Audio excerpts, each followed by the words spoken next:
Hello, and welcome to another English unit of the week. And today we're taking a look at the SK-18 100mm long-range artillery piece. The SK-18 was a German field gun that would enter production in 1934 with over 1,400 models being built. It would mainly be attached to Panzer units to be used as a counter-battery piece, and also rarely as an anti-tank gun. Also, they would fit it into the Dicamax. And we gotta talk about the Dicamax. The Dicamax would enter into production in 1941 with two models being produced.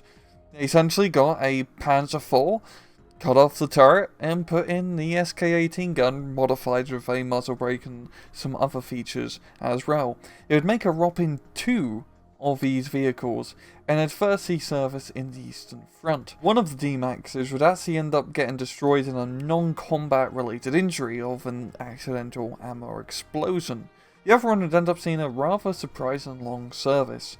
During 1941, this other D-Max, which would end up being known as Brumber, Grumpy Bear, no, not that Brumber, would end up getting 7 kills in 41, one of them being a T-34 and the other one being a KV-1 tank.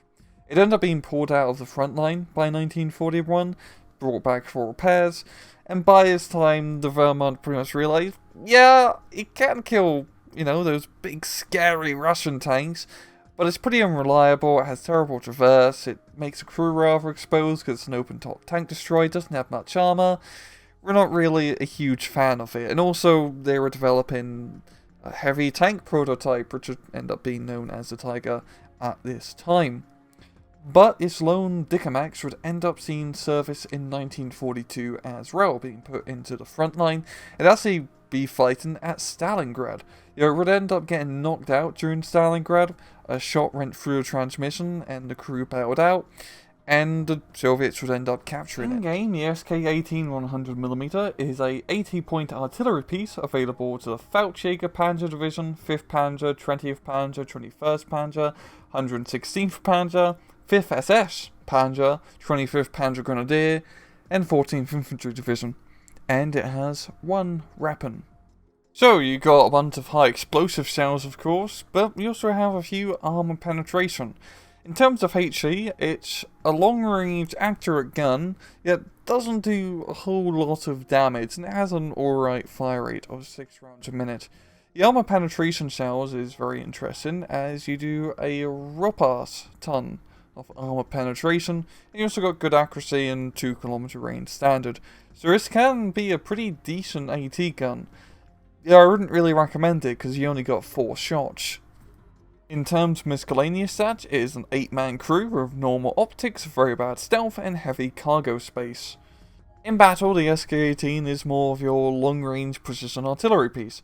You're going to be using it to snipe stuff across the map, preferably enemy artillery, and it's more easy than ever to do that thanks to the AI Smart Order counter-battery option.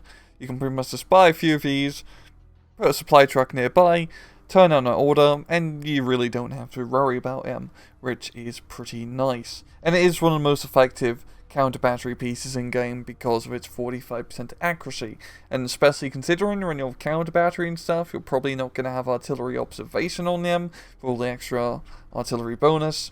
This is really the best you're going to get. There is also the 105, and honestly is a pretty fair comparison between both, pretty similar in price. The main difference, the SK-18 is more accurate, while the 105 is a bit more of a general purpose gun. But even though considering that, I would consider the 105 a better gun. To put it in perspective, the SK-18, you only get 2 of them on a card in B phase, while with the 105, you get 6 of them per card. And considering with artillery, you want to try to be as card efficient as possible, as I find artillery is not the most important type of unit to get, the 105 really beats out the SK-18 in that regard. But if you already have a good artillery layout already, and you want some dedicated counter batteries, or playing an artillery heavy deck, this is a good choice to take, and B or C phases is sort of pretty decent at the counter battery. So yeah, it's a nice artillery piece. I wish it had a little bit better availability, honestly, as I'd just take 105 most of the time, to be entirely honest.